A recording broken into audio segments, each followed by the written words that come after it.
wageni watatu Mheshimiwa Sebastian Kapufi mbunge, ambao ni wadau wa maendeleo kutoka Marekani.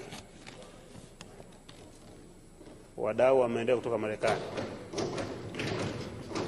karibuni sana.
Hey, good morning, everybody. Good morning.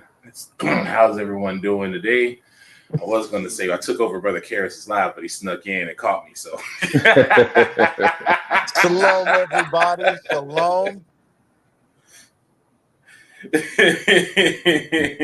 He snuck in, and welcome to Q2UA Fundraising Day 3. And this is a week where we just really gonna go in on what Q2UA does, what our true mission is at heart, and what are the things that we have been working on to kind of let everybody know what we're doing, what our aim is, what our goal is, and what we have been doing for this past year. Exactly. I have on with me the CEO and one of the founders, Brother Karras, and also our logistics director, Brother Walt. And I'm Big Red, director of IT over at Q2UA, and we're just gonna come in and hang out with y'all this morning for a little bit. Yeah, they pulled me out the background today. How's it going with you, Brother Karras, this morning? Oh, he's still on the road. Okay. Yeah, my bad. I'm here. Can you all hear me? Yes, sir. Yeah, we got you. Oh, okay. All right. Well, shalom, everyone. Not the usual greeting that you'll get for Quest United Africa on Covenant Awakens, all that other stuff. But thank you, Brother Red, Brother Walt, for holding this week down. I have to get things done with my school. This is my last year with education, and this is my last quote unquote like residency. So this helps with furthering a lot of things at Quest Unite Africa. Red says I don't need it, but I told Red, I said it may not be needed, but it greatly enhances the efficacy or effectiveness, right, of the mission, because we look at a lot of the situations on the continent. It becomes complicated. Red, how many hundreds of eye-opening conversations have we had over this last year? So many. And it would be funny because Red would be like, I didn't think of that perspective. We just had a conversation yesterday with Walt. And we're trying to, because everybody learns from each other. We're not here just, it's a one-man show. It's not. My best job of being effective is to listen to the people in the organization, all of them. Mike and I were talking about one of our doctors here at Quest Unite Africa, and the program that they have. I can't go into any details because it's still all proprietary, but these are the partnerships that we deal with, because Mike was saying, how do we bring that over here to Tanzania? And I said simple. We can do that throughout the whole continent. And on top of doing that, right, we already understand there has to be a robust telecommunications data center infrastructure plan that accompanies everything, because everything that we do, even right now as we're doing the StreamYard, we're effectively utilizing a IT infrastructure background that's able to send large amounts of data to folks that are either an end user through YouTube or Facebook. But it took us a couple years to get here just in the United States. So now we have to consider what it would take in places in the Sahel, places in East Africa, West Africa. We were talking the other day, and there's still places in Nigeria that don't have electricity. And if you didn't know, Nigeria is one of the wealthiest countries in West Africa. And yet we're talking about Nigeria not having access to a steady power supply, and they export all that oil. Well, that goes to show you the blatant disregard and mismanagement of funds. Because here's the thing, here where we're at in the West, in the diaspora, of course, we get cut off from a lot of the capital structures, and that's been proven. We can go study after study on that one if you're an African diaspora. It's been proven. There's no bias on that one. It's evidence-based. It's a fact. But what the societies in large and in whole do is they ensure that their technology is available to everyone, and the basics of energy, water, clean water, energy, telecommunications is available. And in some places like France, Germany, and even the United Kingdom, a lot of those resources that we take for granted, or even actually we pay on, those resources are subsidized by their countries as part of their social programs. A lot of folks overseas, they don't really pay a cell phone bill, especially in Europe. A lot of folks in Europe, they don't really pay a water bill. Now for energy, oh yeah, they're definitely paying that energy bill since that pipeline got blown up. Yeah, that energy bill is definitely getting paid. But in terms of data and telecommunications, why? Why is that so vital? Because it provides an emergency management solution. So everybody knows if there is some sort of an emergency situation to where communications need to be pushed to the community at large. Some folks would say that that's a basic human right to be informed of what? Pending disaster. So in doing so, yes, data and telecommunications for most countries that we're scattered to in the diaspora, they provide that. I mean, even SSI provides an allowance of cell phones. You still get that if you have SSI, disability, or low income. So that need is there on the continent, and it can be done, but we have to provide and help them with recommending practical solutions. Because here's the thing, we have to deal with our brothers and sisters over there, as Brother Mike would say, now that he came on in there. We have to deal with them according to knowledge, right? And the way that we deal with them is that we don't go on in there and we just throw our weight around. You need to listen to us. We're in the diaspora. You need to listen to us. We know what we're doing. We've been here doing this. Look how great we've made the United States. Because here's the thing, they don't know all the inventions. and innovations and practices that we've created here, they don't know that. Because why? It's not told to them, nor is it told to the rest of the world of what we contributed to make this place a technological superior community. And I would be loose on the word community. Mm-hmm. But this is what we have to challenge and we have to combat, because why? Because here's the situation of it all. We have a lot of inventors, especially in the African American and African diaspora, and our continental African brothers and sisters, and nobody's pushing inventions like that from our community. And the reason is because honestly, it's not worth it anymore. If I'm going to push an invention to where that invention is then going to be either stolen or I'm going to get killed or deleted, for trying to copyright that and patent that, all that does is, all the patent office, as we've seen it,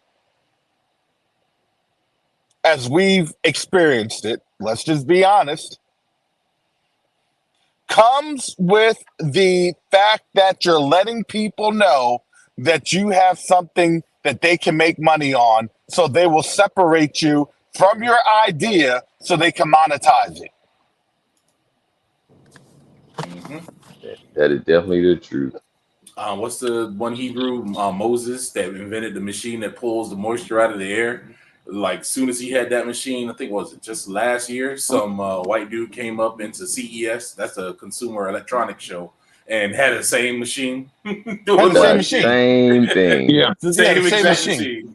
Yeah, and do you understand how many lawsuits he has? And let me tell you, it was that Eastern Mediterranean nation that does what? They steal everything. For real. That's all the patent office is. Hey, let's use your inventions. Let's use your inventions and we'll steal it and we'll say it's ours. Yep. Say the one thing they did invent is a patent. They invented a better way to steal. Right. Yep. I never understood how people sit around and they talk about how these great inventors, from white folks that did everything. What's your boy name? They say invade the light bulb and all of that. He ran a patent. Benjamin Franklin. Benjamin Franklin did electricity. Well, no, that was Thomas Edison. That was Thomas Edison. That was it. Yeah, his name is. And they don't. Yeah. He ran a patent. Exactly, but they don't tell you the 23 brilliant Black or African American inventors that he had on staff. That all he was doing, I believe his name was Granville. He left and he took his railroad coupling machine with him, his rail car coupling device. Do you know that that's responsible for creating industry all throughout the world just based off of his device to couple up rail cars? What? But they're not going to tell you that. I know that. Yeah, of course not. He left.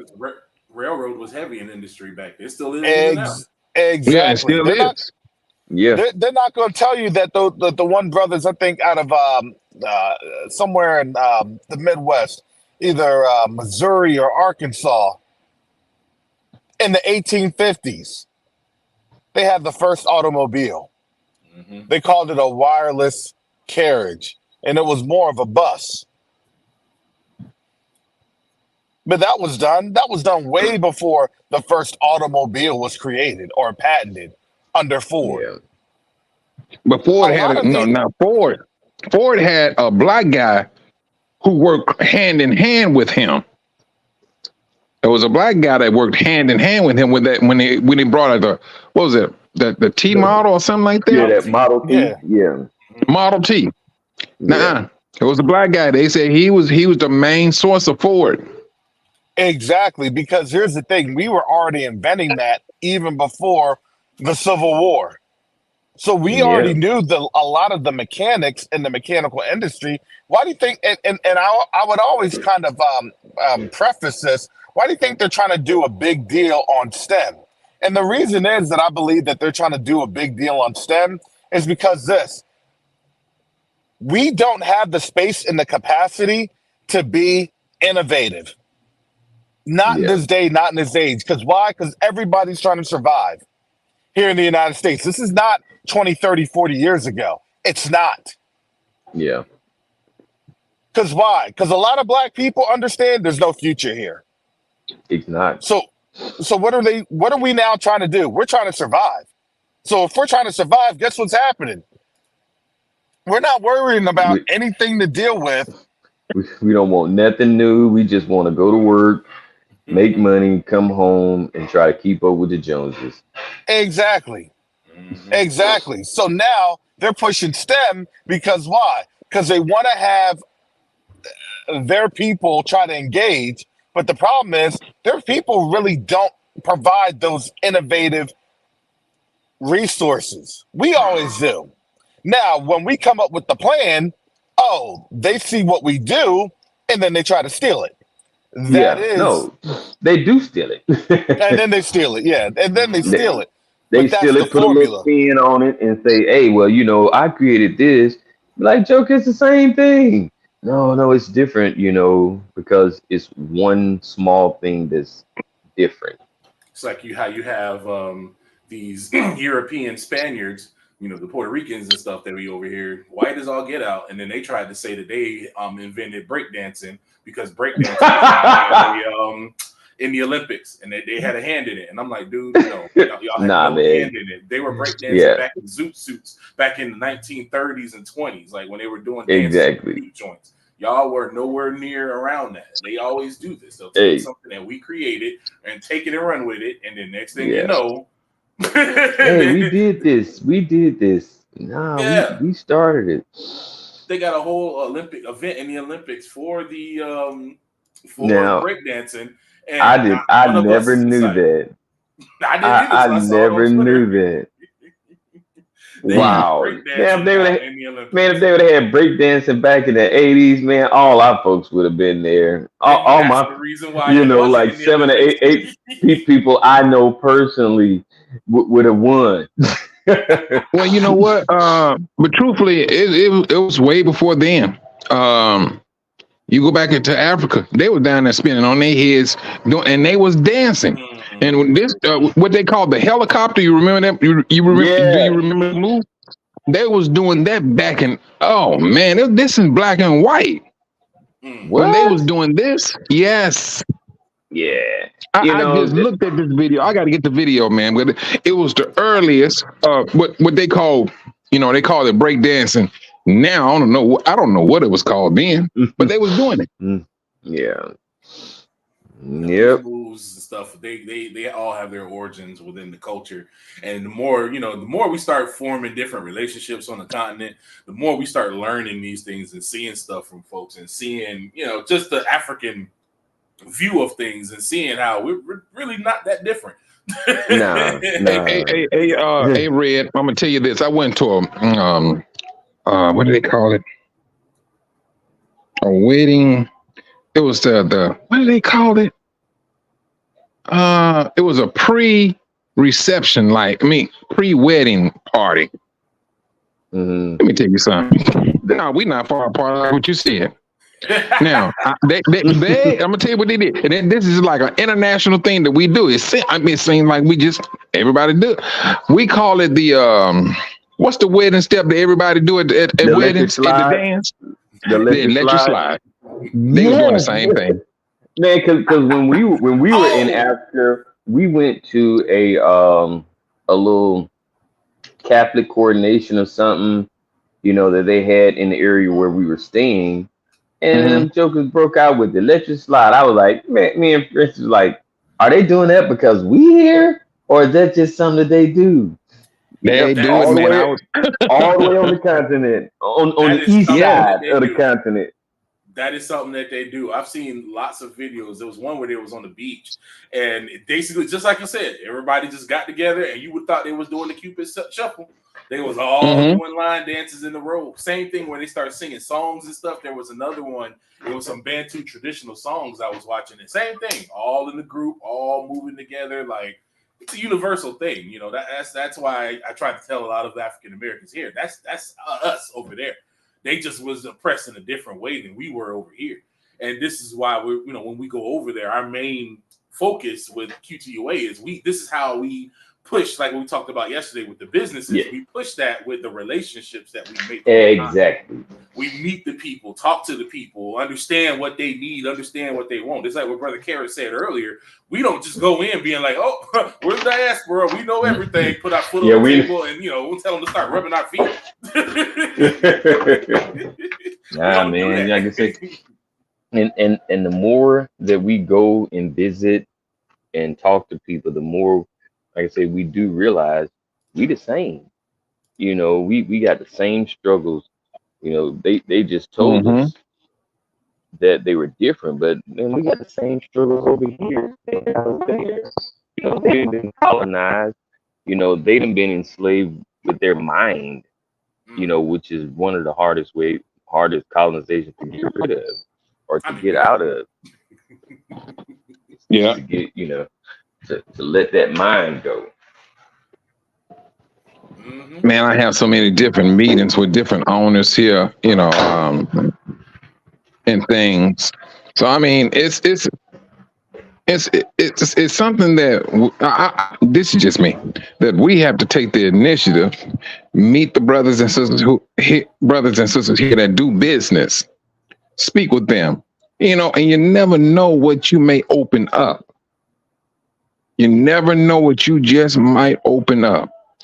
Because it's always, here is going to be with some business owners, with the majority of business owners, it's going to be some type of investment they need if they go do a partnership, because they barely have a business, and I think they just get to that point where they trying to get rid of that barely having a business, because that's a form of captivity.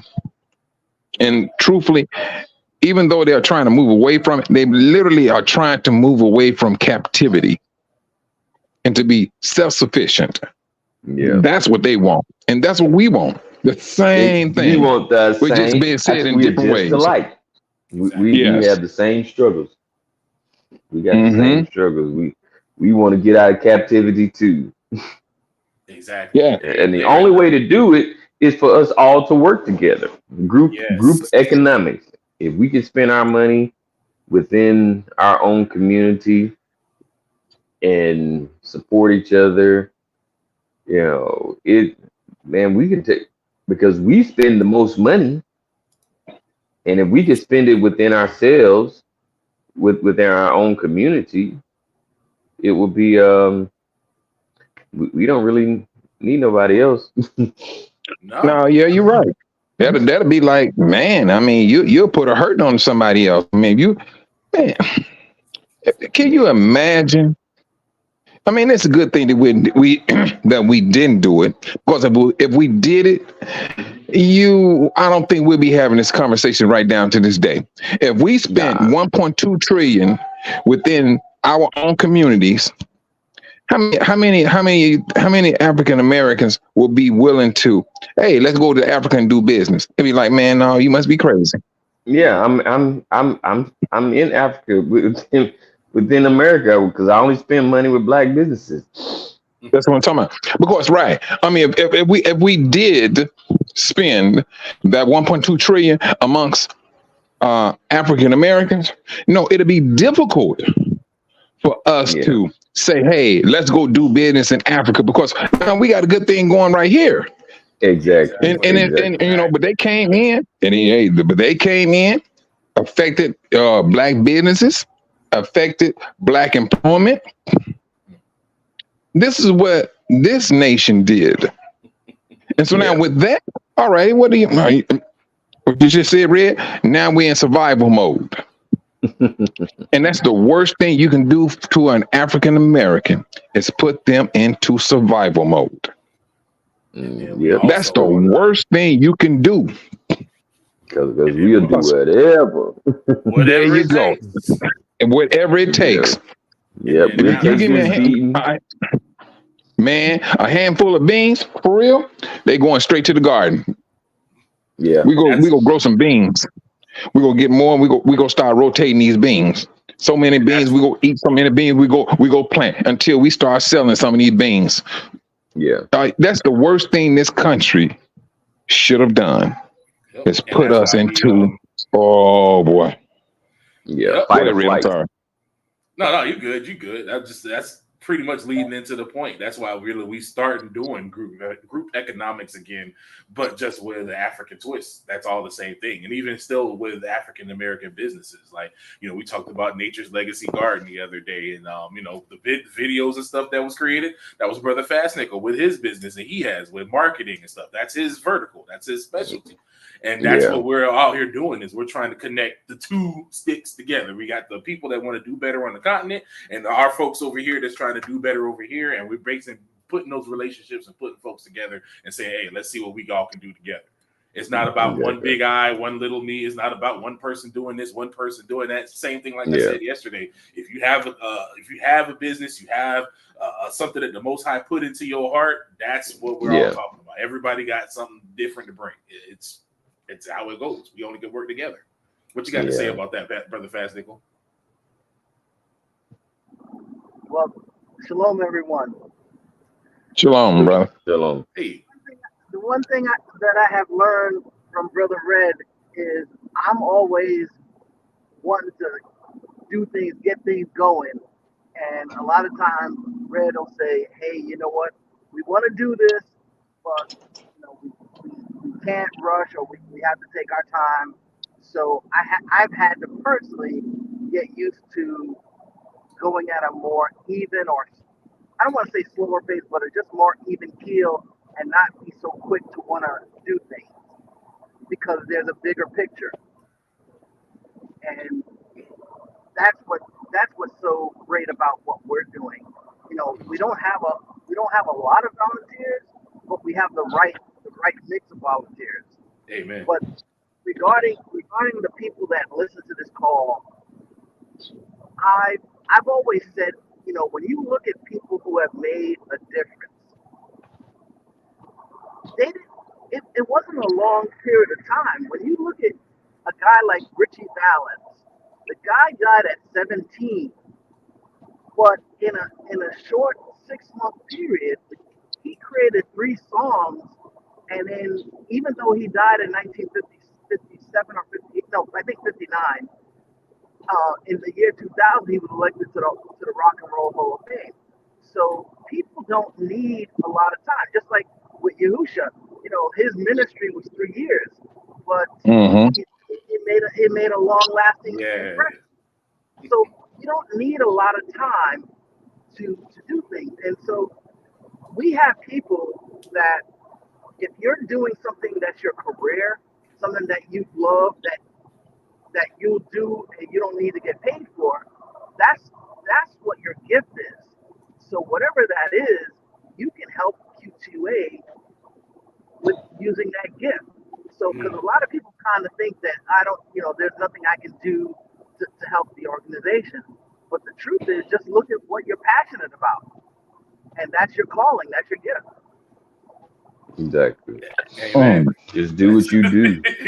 That's it. You know, and it don't, like I said, it doesn't take a lot, you know, because if you put a little bit in and Red put a little bit in, I put a little bit in, that makes it great. Exactly. Yes, no one person has to have it all, have to have all the answers.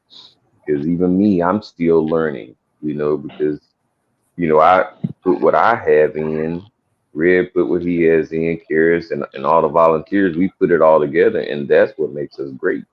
And when I think it's, you know, the Most High is just bringing us all together. He got everybody they're playing their different parts. And that's the thing we have to understand. But when you come in thinking that you top dog, you need me. I mean, all you got to do is look at some of these movies of black entertainers or bands. You always will have that one who think he's the one who the people come to see. You know what I'm saying? Yep. And so, and that's the one that end up on drugs. That's the one that end up on drugs out in the street. Y'all can need me.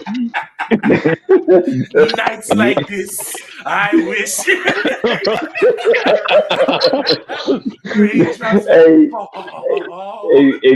And that be the one that be trying to come back. Yeah, I got my voice back. I got my voice back.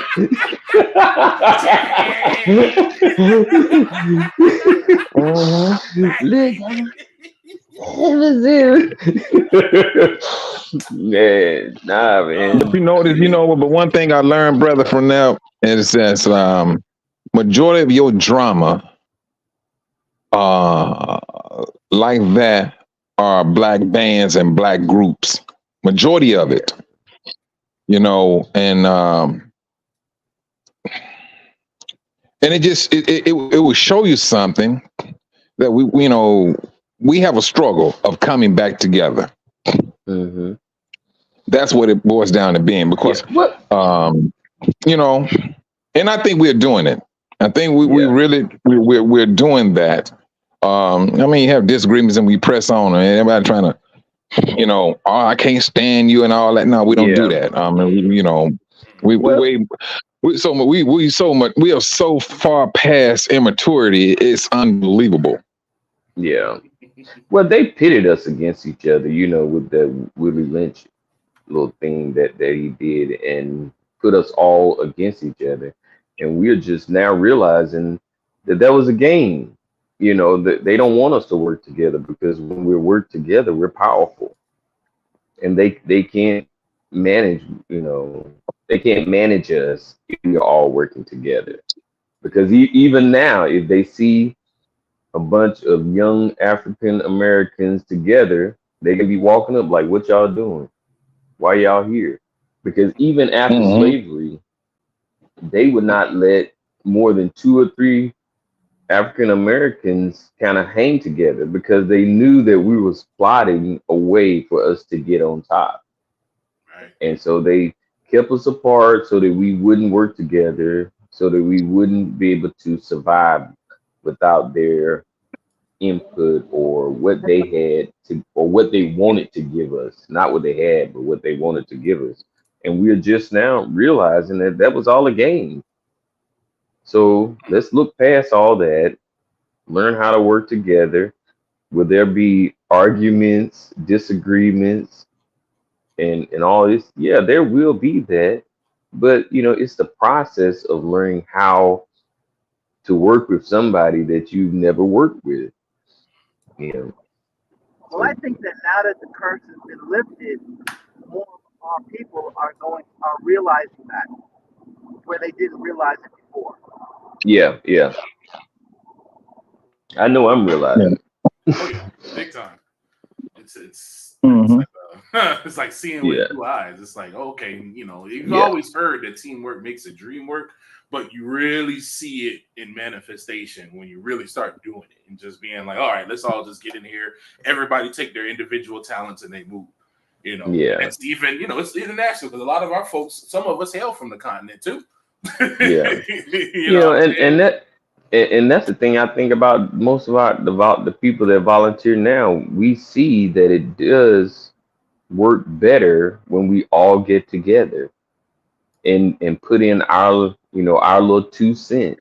We have disagreements and different opinions about a lot of different stuff, but when we look past that and we understand the mission, and the mission that the Most High has given us, the mission is so much more critical than these few little indiscretions that we may have amongst each other.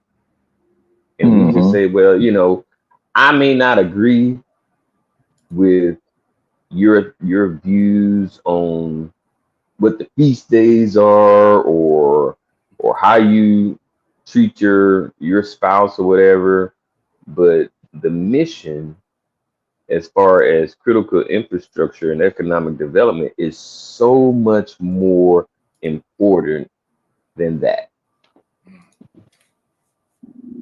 One of the things that I'll point to, and it just came to my thoughts thinking about Brother Travis, is that one of the great things about volunteering is you can learn a skill that you may not have gone to school for, but you've always in the back of your mind wanted to learn more about. So this is a good opportunity to get involved with something that you don't really have that opportunity with your current position. But now through volunteering, you can get that knowledge and that experience. Yep, and build a relationship with the people who really know these things, and Exactly. like I say, and then just kind of walk in their shadow, while accomplishing the mission. Hey, what you want me to do? Okay, and then take your, do your self study, and yeah. Exactly. I picked up a few new tricks and stuff working with, Brother Fastnickel. Just because I've been working in IT forever don't mean I know everything. Yep, and and It and don't. and I've been doing business since the early '90s, but like Karis was saying, we was having a conversation yesterday, and I was like, man, I never thought about that, and I've been self-employed since the early '90s.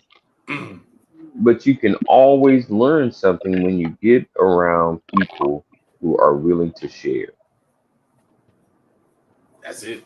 And that's the point where, we come in. It's like, it's no, our big eye and, everybody else is just here along. It's, we all realize that, look, we're all here to serve. That's the point. The Yeah, Messiah is the true main character of this story. We all are exactly. just He the here to boss. do support. Exactly. He the boss. Mhm.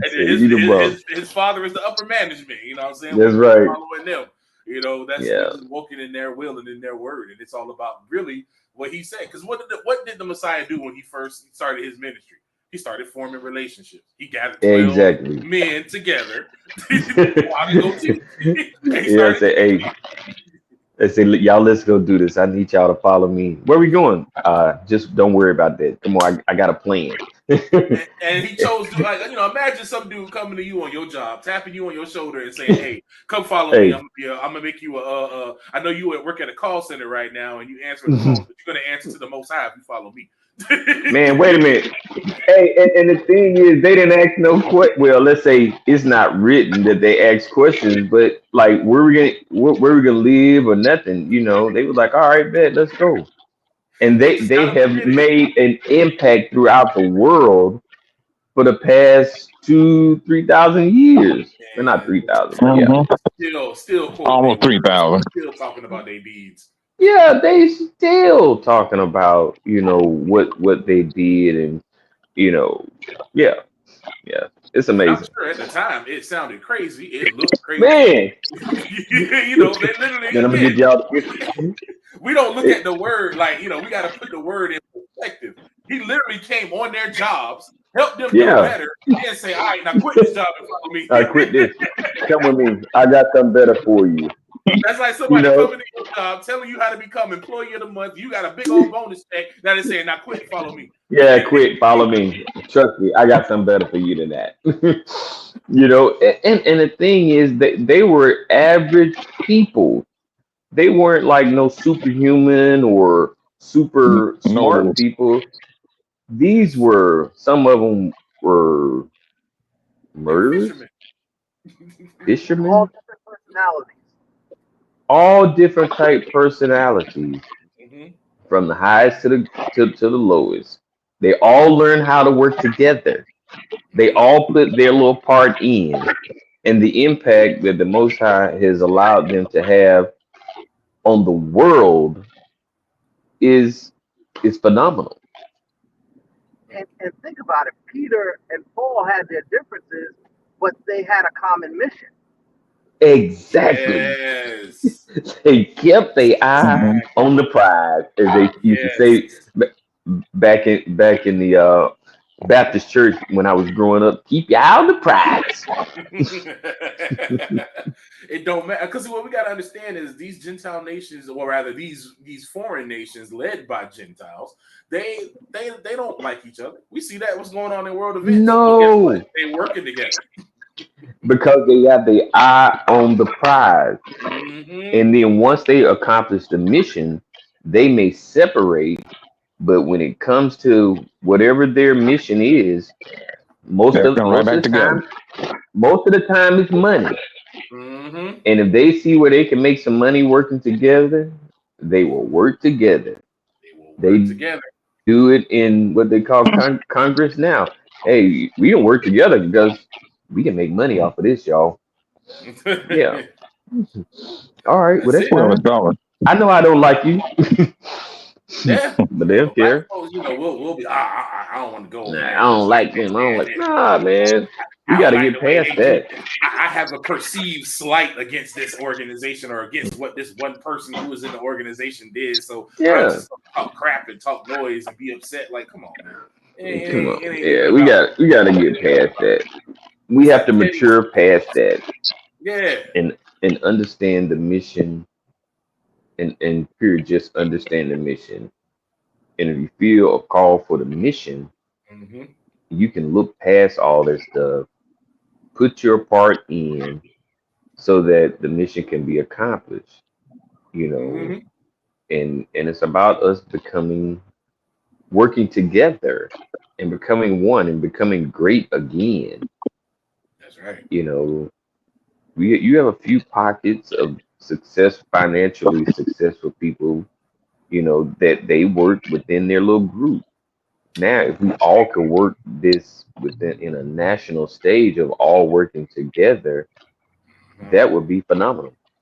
That's it. I think we already put that together, though, on an international level. That is, I mean, at least trying to make connections in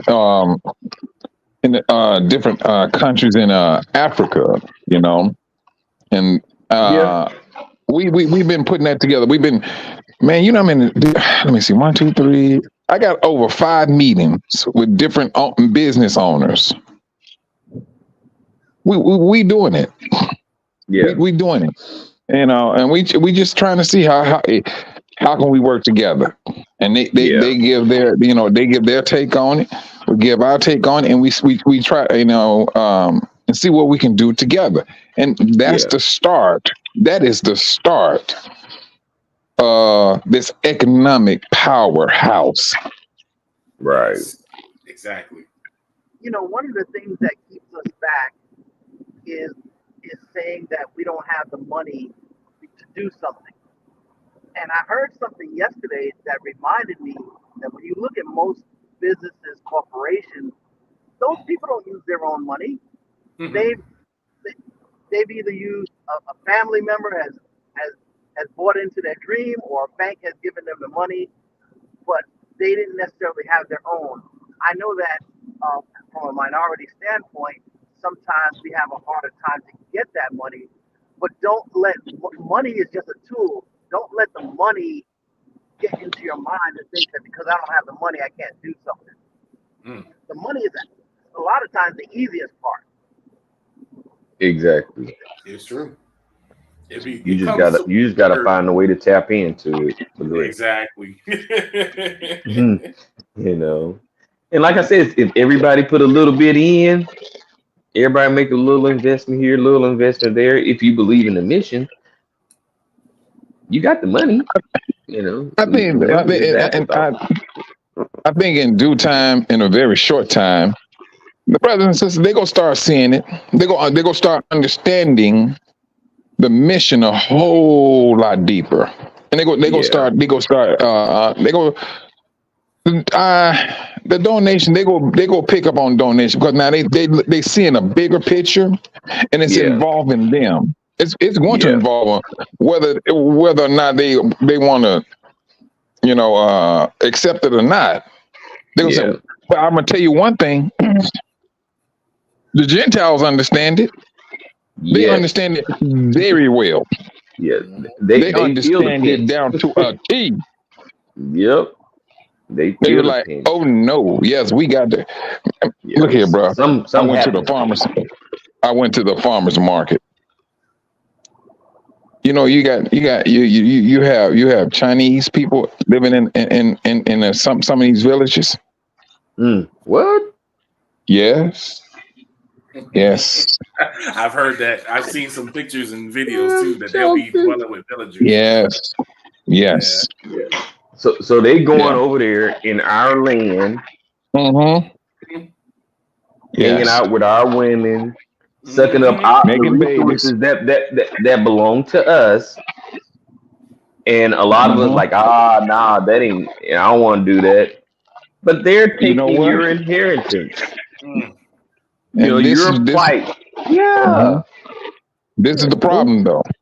It's us who's not recognizing that. They know where they need to go.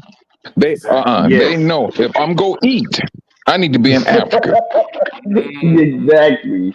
If I if I want to eat healthy food, Yes. I need to be in Africa. If I don't want to Yeah. work, my fingers to the bone every day, just to keep my light bill paid, I need to go to Africa. If I want clean air, and peace, I'm going to Africa. And people just think because they got a job making 70, 80, 100, $200,000. Oh, I got peace. No, you don't, Joker. Oh no. Because just because you got money, that ain't peace. That's more problems. And I was just gonna say, more money, more problems. That's America, More money, right? more problem. And I got this BMW. I gotta take that to the shop today, $1,500. I also gotta take my Land Cruiser, $2,500. Gotta pay this $700 light bill. Man, nah, I really, but you have to be willing to exchange a more modest lifestyle, but you will gain peace and freedom We're to used be to able to do what excess. you want. We're used Say to what? excess. We're used to excess over here. Yes, Everything yes, in America yeah, is excess, and I believe yeah, that's also by design. So yeah, that way Oh yeah, you it's strictly by design, brother. It's strictly yeah, by design. 2 burgers, 2 fries, and a Diet yeah. Coke. come Please, on come now. on. Every corner you want to go Yeah. to, there's one available for you to get. Well, not Yep, over here recently, but it used to be 24 hours a day. You could go find you something or anything you want any time of yep, day. They made consumerism very easy over here. And so yeah, when you go Mhm. yeah, to a place where the consumerism is limited, your mind is going to rebel, it's going to reel from that because you're like, oh, this isn't what I'm used to. You got to realize you were used to excess in a negative way. Half of the time, exactly. need to have a burger joint on every corner because guess what? That's the You reason why we know, got the weight problems we got now. weight problems, the health problems, and people don't really see the hidden cost of eating bad because your health will diminish. You can't get out and enjoy life because you got uh heart problems or kidney Mhm. problems or whatever. Because this is 4 or 5 years ago. I knew a young lady who was my age, and she was on blood pressure pills. And I'm like, Joker, you ain't even 50. Why you on?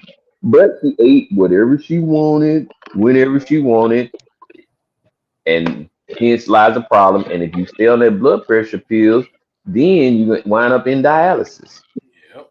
and then you wind up in a box. But Same old cycle.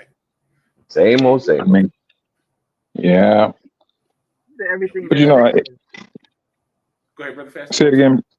the key to everything you're saying is Judah. Is Judah waking up to who they are and going back to the continent to bring our knowledge, our experience to the people there. As we've spoken about many occasions, that's the biggest fear that the Gentiles have.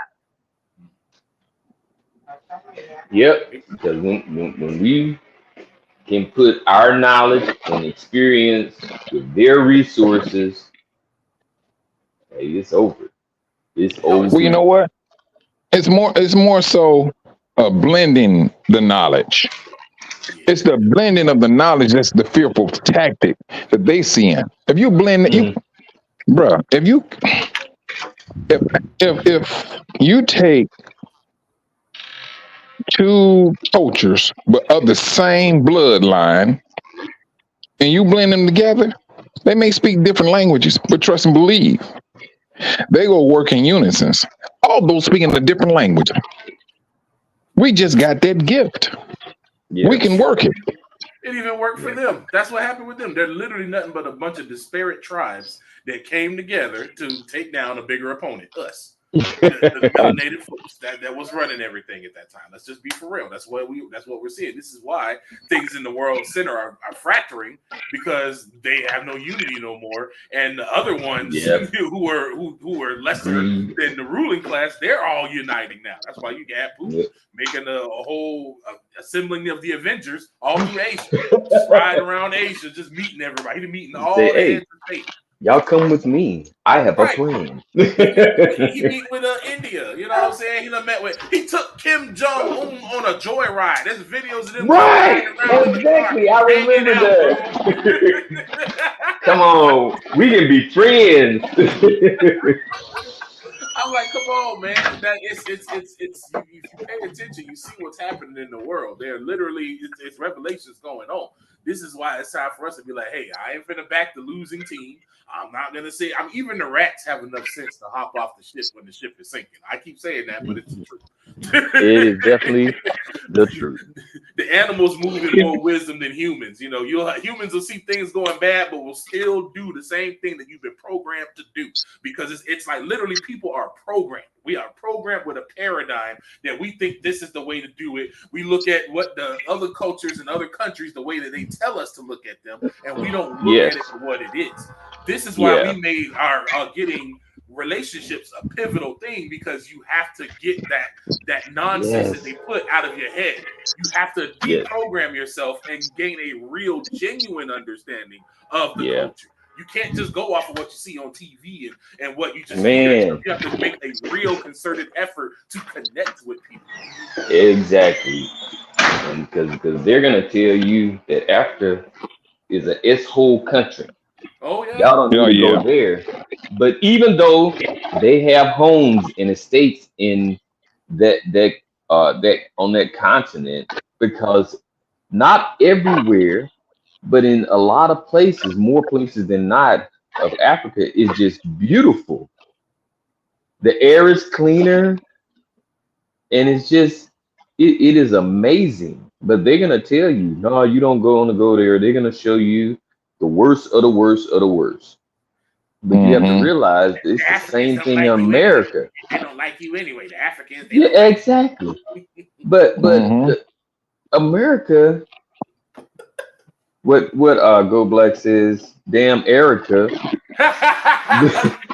There are so many poor people here, but they only show people the very wealthy people, the very nice houses. But all that stuff is in Africa, and is so much less expensive as compared to here in America. A house that they would pay $300,000-$400,000 for here, you can get anywhere from $70,000 to $100,000. And the way and a lot of ways that they do stuff in on the continent is that they pay cash as you go. You want to build a foundation? Okay, pay for this. You want to put the framing up? Say what? And you truly own it. You don't have to worry about somebody. Exactly. So you don't have to have no mortgage on it for 15 to 30 years, you know, and you own it. And when you get the keys, you're done. You're done. No taxes. No taxes, no nothing. You know, you're done. So, but you know, we have to learn to research for ourselves, because for 54 years, not 54, maybe about 50 years, I did not think Africa had anything to offer. But once the Most High opened my eyes and allowed me to begin, and he began to show me different things about Africa, and then I finally had the opportunity to go, and I was like, man, where have I been all of my life? I could have came here at 30 and been well on my way to being, I could have been able to enjoy my life without all the stresses of trying to accomplish and to gain all of these things, things in excess, or a really expensive car, really expensive. Oh, that's not necessary. Yeah, out of it. Yep, right in the rat race. Hey, going right around in circles, Right around in not getting circles. nowhere. Hey, Doing the hey, same thing. hey, you make money, you get more bills. You make money, you get more, make more money, get more bills. Oh, wait a minute, you lost your job, you filing bankruptcy, you're out on the corner under the bridge. Oh. You know, hey, sharing a ball of grape and coke with, with, with the other boy that made bad decisions. Think That's about it. it. Hey, just waterfall it, brother. Don't put your lips on it. Waterfall it. Most Mm-mm. countries that are considered third world, they won't let a foreigner own because they don't because once you own it outright. But where Yeah, in yeah. America, they'll let a foreigner own because at the end you don't really own it. You never do, but people don't look at that because if you stop paying taxes or you stop paying taxes on your property, even though it's paid for. Stop paying taxes on it. You can find your stuff on the street. Yep. You're gonna find out who really own that land. You're gonna You can find be out like, what? real Or, quick. or if they want to put a road through, or the power company or the gas company, they come through, you have this big old hole in your yard. What happened? Well, it's called eminent domain. Eminent domain. We needed to run a sewer through your front yard. What? And you got no Who say does that? so. They done dug up your Nothing. yard. Yes. That you done paid $10,000 for somebody to landscape for you. Now you got this long line of red clay mud on top of your beautiful Georgia grass. Hey, it'll grow back. They don't care, and they not gonna fix it back right. They just can Oh, cover it up and keep it pushing. you got to call the So company to complain, and they just yeah, just rigmarole. I worked at man, a cable company down here when Verizon was doing all their digging, and just what you said, Uncle Walt, we used to get calls all the time because they would come in, dig up people's cable, and break their cable. my bad. Yeah, that's it, and they keep it moving. Call And your they ain't company and keep worried. it moving. Yeah, call right there. They'll come back. I gotta make this happen. I gotta make this money. No accountability. America just have everything going in this big circle of making more money for more money. There was this one white dude I used to like to watch on his YouTube videos. He talked a lot about finance and stuff. And one Hmm. day he got rid of all his cars, all his fancy stuff, and he went very minimalistic and simplistic. And he made one of the best videos I've seen. He was like, I really came to this conclusion.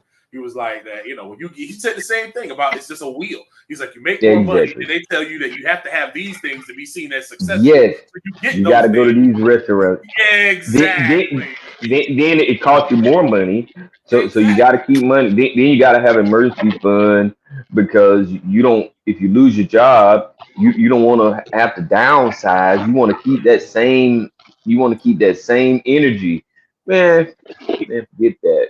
It's futility. It's really a Yeah, break. A lot of the things that we sit here and say, "Oh, I need," "Oh, I gotta have," and get all sedity about, it's really nothing. It's futile. It's simple stuff. Because when you yeah, see how yeah, these other folks live in other countries, a simple life, they may not have all the fancy things, but they have peace. There's one thing I can yeah, say. I see these women. They get up in Africa. I've watched their blogs where they get up early in the morning and be working. Got to walk down to wells and pull water up and stuff just to make breakfast and just to get yeah, stuff going. Just a lot of extensive work, and not once do they sit down and be like, oh, and complain. I had seen the one lady, like, she was like, hey, you don't complain. She was literally yeah, showing how she had to go outside, and she has a place in her garden that she specially grew some bamboo where she can like drape a towel over and take a shower like in her garden and have privacy. And she's like, hey, we don't yeah, have the indoor plumbing, but you don't complain. Her whole video was don't complain. yeah, man. But it's it's just like I say the peace that comes with not having to just work so hard over here is worth it. We're gonna move over there, and there can be a lot of things that we don't have compared to here, but it is okay. Hmm.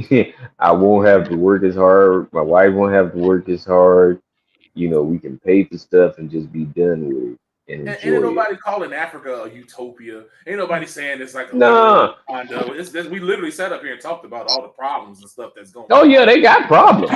They got problems. Sat up here and talked about all the issues and stuff that's going on. But what we're saying is, despite all of that, because America got far worse problems. That's the thing. And then I'm like looking at the two. I'd rather deal with the stuff in America and Africa because it's fixable if we work together. Versus over here, we can work together over here, and you'll never. You look at what happened when we built up all our cities over here. We had 14 African American owned banks in America. Where are they? They tore them down and flooded the city.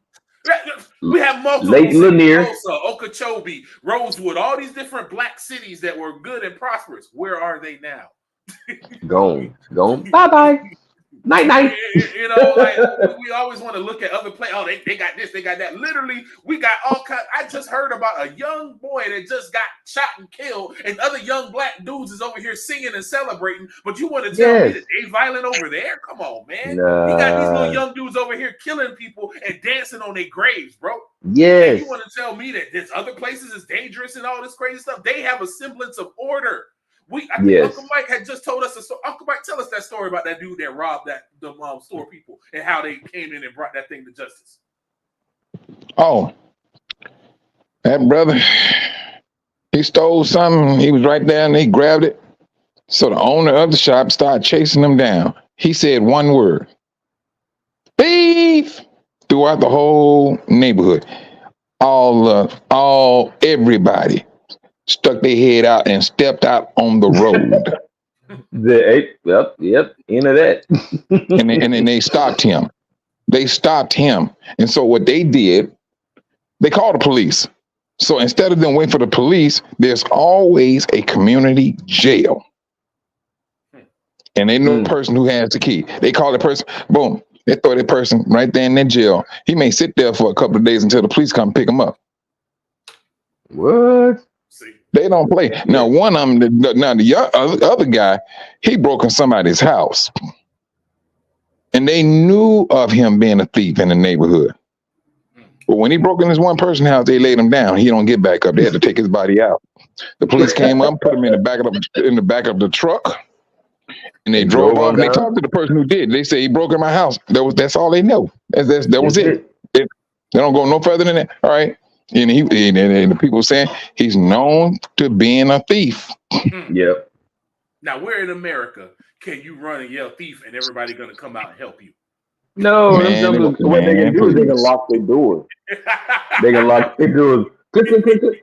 They ain't even gonna step outside like they did. They're gonna walk inside. They got a community jail because they're coming together as a community. Over here, exactly. The criminals get put back on the street. They let the criminals. And then if you try to stop the criminal, they'll lock you up. Yeah, because if somebody break in your house and you lay them down, they're going to arrest you. They're going to arrest you, take you to jail, and make you bond out and pay for an attorney and pay court costs just to prove that somebody broke in your house. And you should have a right to defend the things that you work so hard to accumulate. Exactly. You know, I ain't worried about the things. Shoot. You ain't got no business in my house, period. I don't care what you're here for. They could be in my family too. Right. Hey, if you ain't on the lease and you ain't on the mortgage, you ain't invited, you ain't got no business. Why you in my house at 3 o'clock in the morning for? Anyway, that's what I want to know. What we got? We had an appointment. But we always look at, this is that, that same little, the revilement, it's really a fear. It's really fear. It's fear of the unknown. Most people don't move out of the city that they live in, especially black folks. Yes. Most don't even leave the city that they live in. It's like, you got this. It's the same thing our folks went through back in Egypt. Oh, we had it good here. We had it good here. We had it good here. This is the same sentiment that I see going on now. It's not about saying that some place is better. It's about understanding what's there. That's why we form the relationship to understand what's going on. Because guess what? These Chinese is moving over there. They ain't saying, oh, it's this and it's that over there. No, they going over there getting in these villages and having babies. And then you got the African Americans with the rightful heritage over here talking crap. And then when I said this down, when I say Chinese, I'm talking about a husband and wife couple and things moving here in the village. Yes, And see, that's what I'm talking about. This joke is the moving in. Hey Because man, let me it's tell you something. cheaper. Hey, they know that the majority of the food that is coming to China is coming from Africa. Well, I'm gonna So go they to just food and skipping the middleman. to get rid of the middleman. I'm gonna go move there myself. So That's now right. China, Exactly. this is what they did. They opened up the borders for Africans. Yeah, they can go there, but they get treated like dogs there now. Don't get it twisted. Yeah, they do. They treat the Africans like dogs, but they get treated here I'm with respect. Don't get me wrong. It ain't like the brothers and sisters over here kissing their butt. They do not mess with them, but you let these brothers go to Africa. It's a whole different story. Different story. They willing to come over there and stay, work with Africans, and they literally use the word African as a pejorative. I read some Chinese comics, and then I've seen them one time use the word African as to describe somebody as stupid and retarded. That's the words that they were using in this thing to describe Africans. That's the wording that they use, and they're going in over there. But we, the ones with the rightful heritage, always making exactly. Oh, because we're afraid, Now I agree. Some of us may not have the resources because we think that it's like crazy expensive. Now they do make it expensive to get there, but if you find the right airline at the right time of year, you can get a round trip ticket cheaper to go to Tanzania than you can to go from Florida to California. Oh well, we got that handle. We've been there. Yeah. That's the whole purpose of us doing business here is to make their flight, their visit or stay a lot smoother. You come in within an organization. This is the reason why we ask for donation, because we out here doing the footwork. We go out here meeting people and things of that nature. So right. Say, Vincent, you got a sister. She said, you know what? I want to come there and do business and things of that nature. She will have everything she needs as long as she have her funds together. She can come. Boom. I'm coming up under this enterprise. Because if you come in by yourself, oh no, you will come here with your money in your pocket, but you will leave out broke. Yep, and angry and saying that they just took advantage of me. We have to move, like Sister Shar says, we have to move as a tribe. We have to all move as one, and when we move as one, we're unstoppable.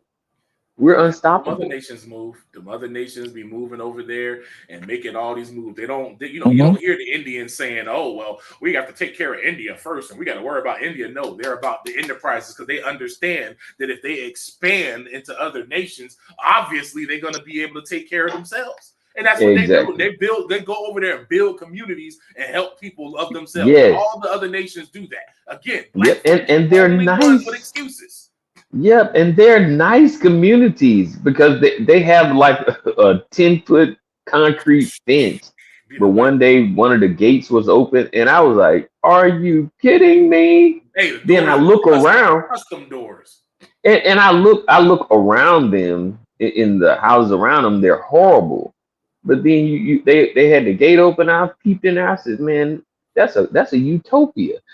It was beautiful, but they built their own little area up and made it nice. But they work as a unit. It's one unit, and we can work together. We can do the same thing or greater. Way better. I think we're doing it. It's just a matter of us believing in us. And don't get me wrong, I know what the world has done, but there's a time it's going to come when you got to like, look here, let me just recalculate my line of thinking. Yeah. And that's what it's going to take. It's going to take a person take a personal reloading, as you may say, and start rethinking things. Because now, all right, here we are. you know, looking at different ventures where what we can do with the brothers here. It don't make sense to try to reinvent the wheel. If you have a brother here and he has so many hectares of beans and rice, but he can't afford a tractor. All this, then he got to do this manually. Yeah. So now you talk with this brother, you put him on your list. All right, what is it that you need? You get all the information that you need. Hey, when is the harvest? How much do rice? And you start moving that stuff and see how you can do business with your brother. At the same time, you helping him, he's helping you, and you're both growing together. Yeah, and building that relationship. That's it. And that's what we've been doing. It's not just transactional. Yes, and that is a big difference between America and the continent. They believe in building relationships. In America, we just want that bread. Give me that. Give me my money. I'm gonna give you this service. Give me my money, and I don't want to see you until next time that we do business. No, you really don't want that type of business. Yeah. They want to sit down. They want to talk to you. They want to be in relationships. We met a guy through one of my wife's friends that's on the continent, and this guy, he don't know us from Adam's house cat. My dad used to say that. And he says that when y'all come visit, you just let me know and y'all can stay with us. Y'all don't have to worry about getting a hotel or nothing. Y'all come, y'all stay with us, and I'll show y'all around. And I'm like, what? Man, you don't know us? That's how we do over here. Because they like relationships. And we over here, we like having relationships. I mean, think about all the barbecues and cookouts that we have because we like hanging out, talking to one another, and building relationships. It's just on a whole different level. And when you do business, it's the same way. Let's hang out. Let's get to know each other and see how we can work together. Big facts. But that's what it boils down to being. Yep. The main thing we wanted to push today was the fact that the currency of the future in Africa is relationships, and that's what Q2UA is working to build. We have Uncle Mike over there. He's seeing things firsthand. He's building relationships firsthand on there on the ground. He's getting the recon of the land. He's doing the recon. Exactly. You know what I'm saying? Preparing the way. Preparing the way. We've been talking to people, and not just any people. We talk to the people in the right places that understand the right things so we can get accurate information. We're not coming out trying to step on no one's toes or do nothing. We're just bringing people accurate information of what's going on because we don't want to see nobody in the diaspora hustle. We don't want to see nobody taking advantage of. We already get taken advantage of enough. And now it's time for us to move as a unit so that we can get our interests done collectively. And that's what we got to start moving mentally, is that it's a collective interest. It's not about me and this. It's about coming out of your comfort zone and moving. You can't move into prosperity doing the same thing that you've always been doing. At some point, you got to change your thinking and change your way of looking at things and do something different. That is the key. Doing the same thing, expecting change is insanity.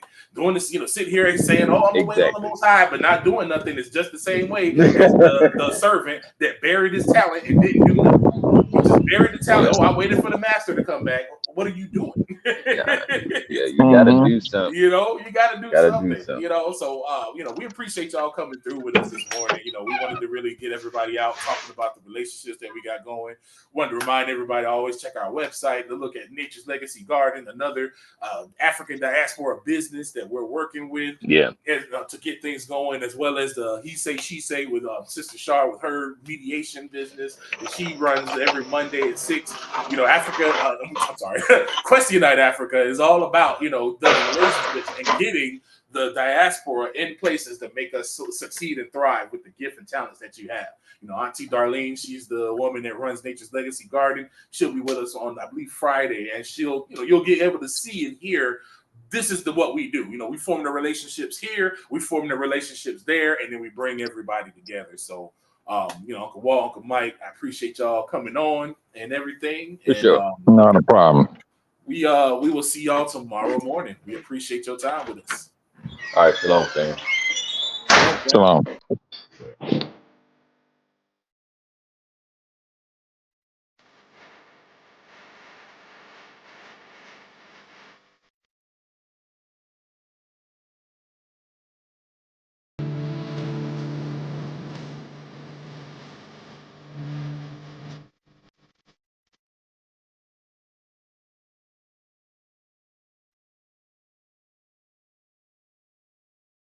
What were you taught about marriage? Did it have you properly prepared for the journey or desperately frustrated looking for the nearest escape? I'm Shar, founder of Law for Love, the most special place in the legal system in Atlanta. And after navigating families through the court system for more than 13 years, we are now taking those lessons learned to serve and support families to build healthier, happier, more purposeful marriages. Join us live on YouTube at Law for Love ATL Monday nights for our family meetings. Yes, grown folk discussions.